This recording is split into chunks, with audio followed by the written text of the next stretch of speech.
Hello and welcome everyone to this week's The Talk. And I hope that you're all well and you've had a good week. For all of you that watch the replay, please do put in the comments #replay. And for those of you that watch The Talk live, please say hello. I do like to know your name.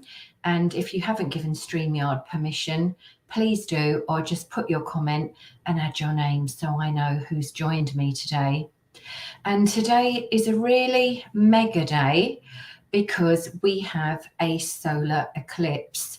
So if you're not watching this live, it's the 25th of October.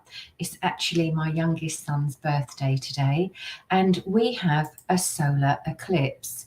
Now, it's in Scorpio, and it's about guiding you to explore the unknown and befriend the fears that we've chosen to repress, that we've actually pushed down, that we don't really want to look at.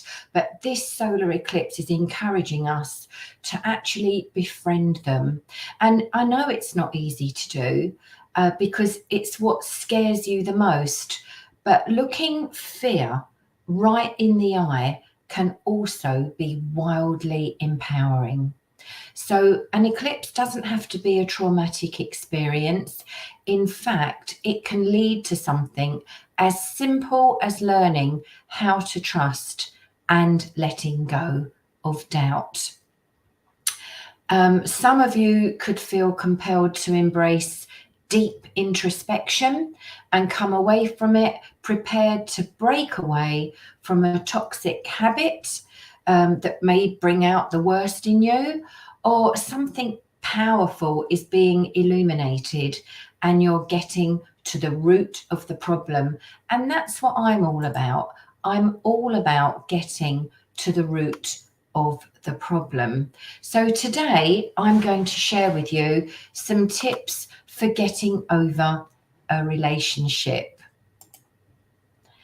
And the top tips that I'm going to share, you might want to jot down, or you might just feel that you'll remember them and do them anyway.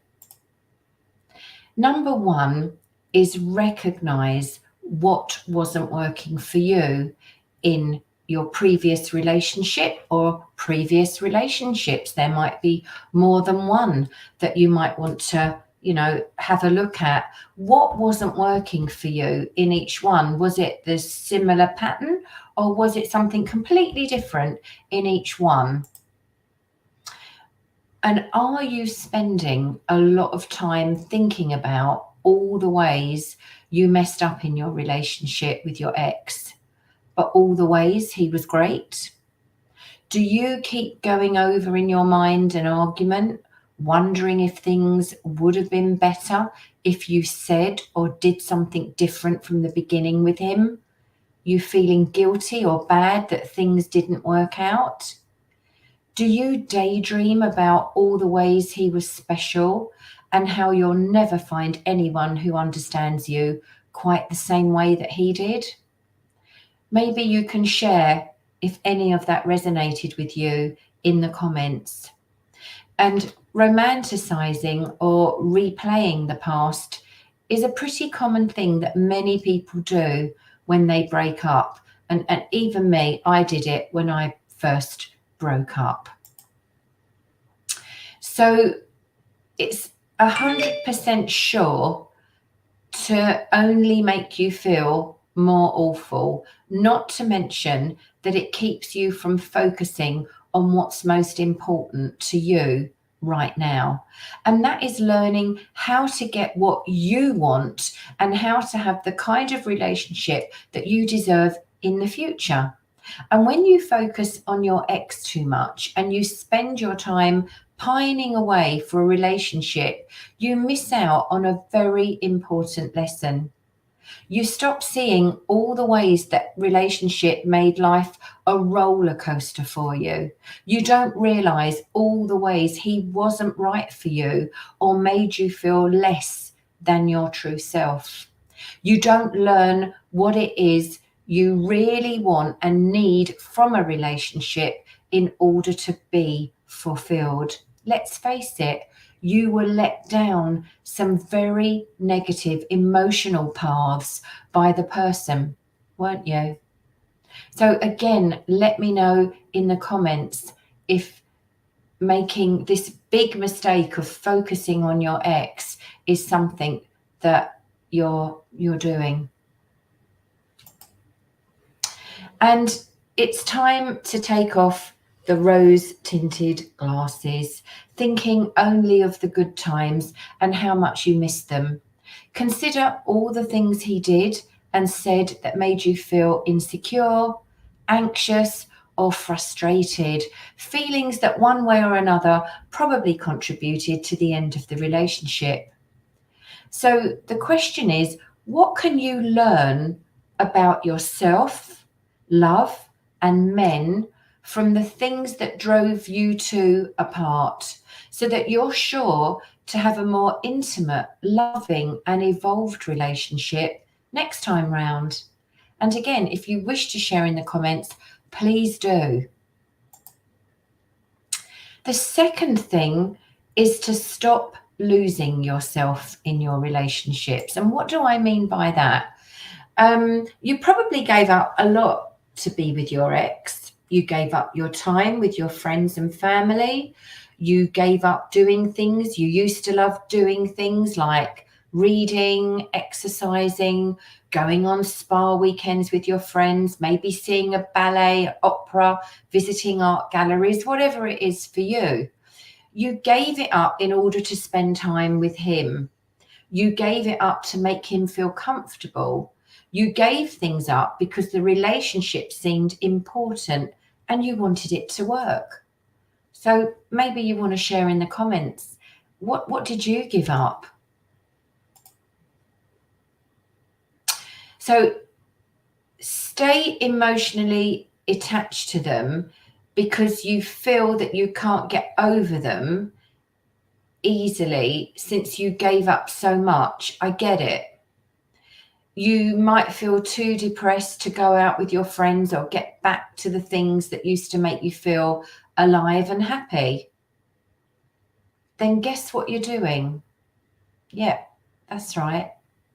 You're still giving up more of you and your happiness for their sake, even though they're out of your life. So have weeks, months, or even years gone by and you're still in the same sacrificing place, putting your life on hold instead of realizing your own needs? It's time to snap out of it. You're actually continuing the very thing that helped break your relationship apart and made you feel unhappy and unfulfilled.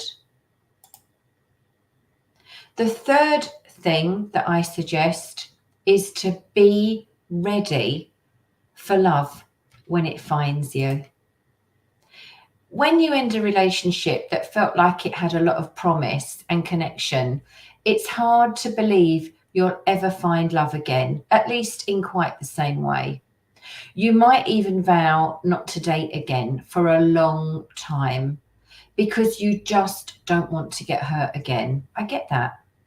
It can feel pretty safe to live inside the little bubble, your little comfort zone you make for yourself, just working on your career, spending time with friends, doing things that make you happy.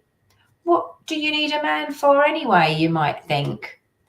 You put yourself and your love life in a holding pattern because you don't want to let another man in to get close. You don't want to be vulnerable. What's the point if all that's going to happen is that you'll end up feeling more of the same bad feelings you're trying to get over right now, right? The one great person you're meant to be with could be out there right now. In fact, I'm sure that somebody's out there praying for a beautiful lady like you. Unless you create the space for them in your life by doing some inner work, you won't be ready for love when it finds you. Okay, you may feel pretty in control and safe right now, but are you living? If you're not taking a risk, are you risking never feeling the love and connection that could transform your life someday?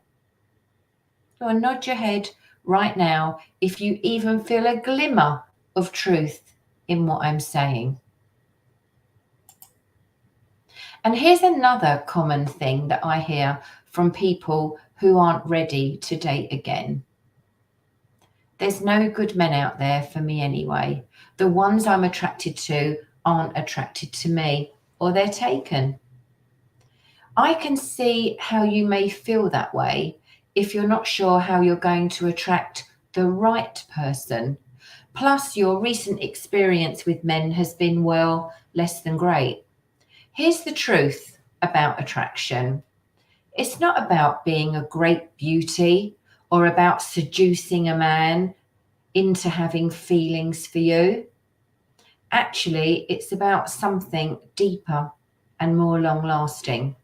And the best part is that once a man feels this level of attraction for you, almost nothing can keep him away from wanting to be with you.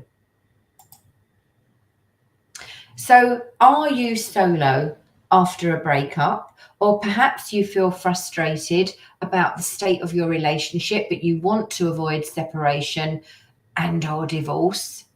Now, the Akashic clearing and the fearlessly moving forwards method coaching with me is an excellent way to help you overcome the challenging aspects of relationships that you've experienced up until this current moment. And I'd like to thank you for watching this talk. If you want to know more about the method, it's on my website, www.therootmaster.com, as you can see on this slide. And if it's really confidential and you want to contact me direct, don't hesitate to email me at heather@heatherprince.co.uk. I thank you so much for your time, for watching the talk, and I look forward to talking to you again next week. Take care, everyone. Sending you lots of love.